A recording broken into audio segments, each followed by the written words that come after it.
Once again, this is Robert, and I am the recovery guy. I oftentimes like to introduce myself as a happy, grateful, recovered alcoholic, and it's great to be with you again today. Thank you for tuning in. I'm back in studio with my good friend Chris, and Chris, welcome back. Yeah, thank you for inviting me. I appreciate the time. Chris and I have known each other since 2011, and our friendship has grown. It's been exciting to see the progress that you've made, not only in your personal recovery, but the things that you've brought to others in your areas of service. In this particular segment today, we are going to discuss humility and the importance of humility as we walk through the steps. It's my opinion that throughout the steps, throughout the 12 steps of recovery, which is the plan, it's how we get from being broken to being whole. And I believe that as the steps progress and we have more required of us through the steps, because in the beginning, as difficult as it is, really all we're asked to do is admit. It's not an action, we just have to admit something. But that takes a great deal of humility to say that we're wrong. And then as we progress through the steps, now I have to put action in the steps to work through them, to have the recovery that I want. Humility is an interesting word, and to be humble. It's defined as modesty, as meekness. It's a lack of pride, a lack of vanity as a noun. As a verb, the dictionary tells me it's to lower my degree of importance, to destroy independence or power or will. And I think when we consider, Chris, humility and the steps, all those things come into play. Would you agree with that? Yeah, absolutely. I think all of it definitely. Now, when we consider something like step one, we're admitted we were powerless over alcohol or drugs, whatever your substance of choice is, and our life had become unmanageable. Talk to me about your degree of humility as you came into the program and you encountered that first step. So I would call myself a jaywalker. You know, I was someone that was an in and out kind of guy. I probably spent about 4 years as one of those. And so when I came in, I was utterly broken. I was at a place of I didn't know if I should just kill myself because I didn't have any other option, is really where I was at. And so I can really empathize with anybody that's going through that. And so for me, the humility was really easy to come up with on step one because I was so broken. I honestly didn't have any thought in my head that I could run my own life anymore. Do you feel that you still had to carry that spirit of humility with you into, say, step two, where we come to believe that a power greater than ourselves could restore us to sanity? How did humility play a role with that step for you? Into step two? Uh-huh. Yeah, for me, it's transferring over the idea that, so in step one I admit the powerlessness and unmanageability of my life, and in step two I'm essentially admitting that I'm insane, you know, and to admit, like going back to the definitions that you read, to admit that you're insane definitely shows a pretty extreme degree of humility, to say that really I need help and I need help to be sane again. Yeah, and just to entertain that thought that there's a power out there that could do it for you, which means I can't do it for me, which once again humbling me. Yeah. You know, and then for me, when we got to step three, where I became willing to turn my will and my life over to the care of God, as we understood God, I'm saying I can even no longer control my own life. I've got to give that away because of the evidence of the unmanageability and the insanity that I carried with me it's really saying, you can't do this anymore. You've got it there, whatever power is that out there that you understand God to be, you need to give that life to them, because you can no longer be trusted with your own life. I mean, that's humility too, isn't it? Oh yeah, yeah, definitely. I mean, if you, when you brought this idea up to me, if you really look at it, it's one of the common threads throughout the whole steps that you really see is you have to show humility, or you have to have action that is humility on each of the steps, and this one is definitely no exception.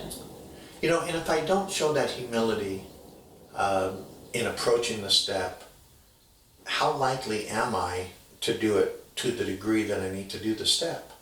I don't think, if you're not willing to approach it with humility, this is all my opinion, and we've talked back and forth about it a little bit. For me, if the people that don't continue to show humility as they're progressing through the steps and start to think that, oh, because they've gained a little bit of sobriety time and things have came back into their life and their pride and their ego get boosted up, those are the people that don't stick around. Yeah. And I think anybody that comes into the program really broken, they just want a better life and they want to be happy. Yeah. And so if you're not willing to continue working through your steps and show the humility necessary, then you're not going to get what you ultimately came for. You know, and I know for me, I know not only have you recovered and you've gone through all the steps, but now you're teaching other people to walk through the steps and recover as well. I know for me, when I approached step 4, where I made a fearless, searching a fearless moral inventory of myself, that took that took a lot out of me, because now I had to piece by piece and one by one go through my life and look at all the occurrences where I'd made all the mistakes I had made, whether it was being an adulterer, walking out on my wife, abandoning my children, all the lying, all the thieving, all the things that I had done, was a very humbling experience for me. I mean, to the degree that it was physically painful, as well as emotionally and psychologically painful. Did you, and I knew that I had to be even more humble. Did you find the same thing to be true when you encountered it on your 4th step, a deepening degree of humility? Yeah, I know when I went through my 4th step, you mentioned like the pain that was brought up. That was something that I experienced really heavily. I tried to get my 4th step done, obviously thoroughly, but get it done as quickly as I could, because I saw these old behaviors and all the ways that I would think and all the damage that I had caused. All of that was brought up in a couple weeks, you know, and it really brought a lot of misery and heartache to my life as I was going through my 4th step. Brought back a lot of old behaviors, things like that, and obviously you get some relief out of the 5th step once you actually go through with it. Yeah.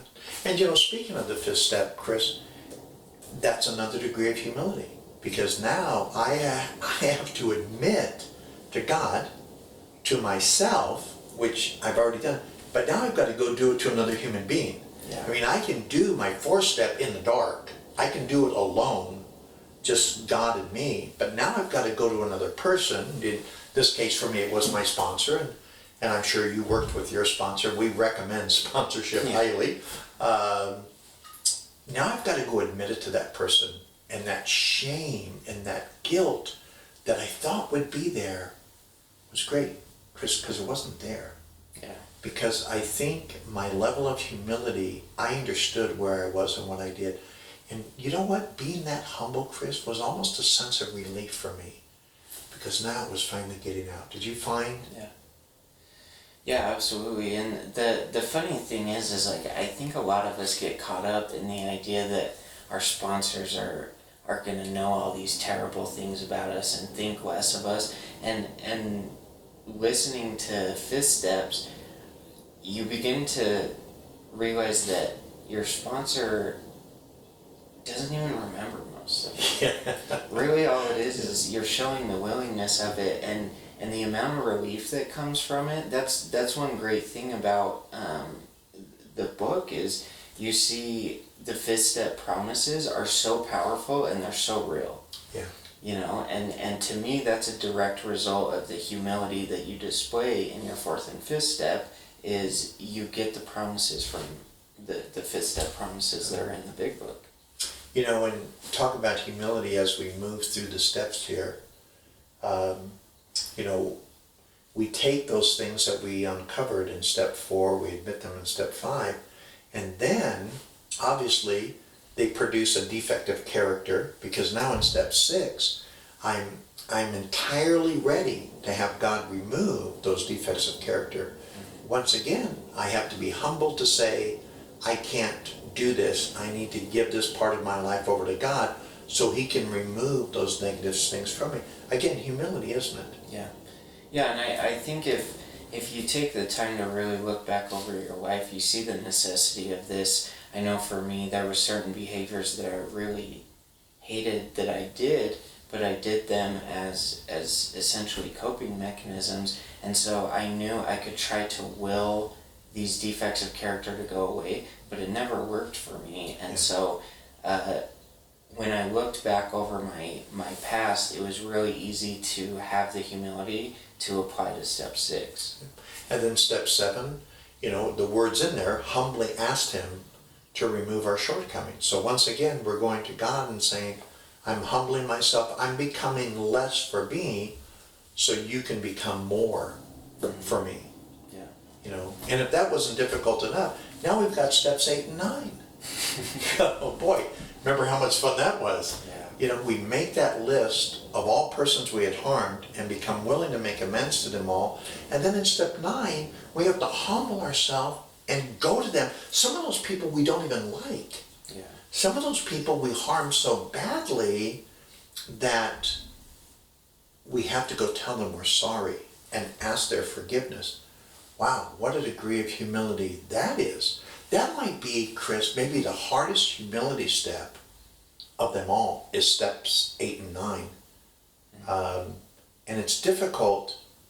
But then once again, Chris, I think, just like we found in step 5, once we're willing to get that out, it's almost a relief, isn't it? Yeah. To humble ourselves, to be able to say to someone, Chris, I'm sorry, I harmed you. Would you please forgive me?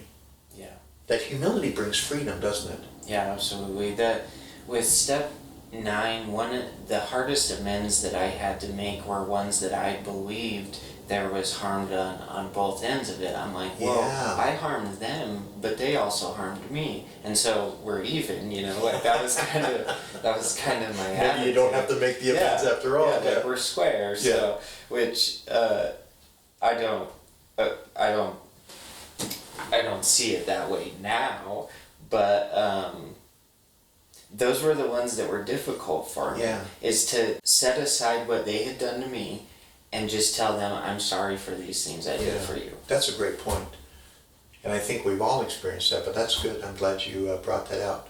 And then we look at steps 10, 11, and 12, which, you know, according to the plan of recovery, which you and I believe, it says, once we get to step 10, for by this time we have recovered. So the first 9 steps are the steps in the plan of recovery. And then steps 10, 11, and 12 are the continually humbling myself as I continue to take personal inventory. And when I'm wrong, promptly admit it in step 10. Step 11, I sought through prayer and meditation to improve my conscious contact with God as we understood God, praying only for the knowledge of His will for us and the power to carry that out. And then step 12, where we have a spiritual awakening as a result of these steps, and then we go carry the message.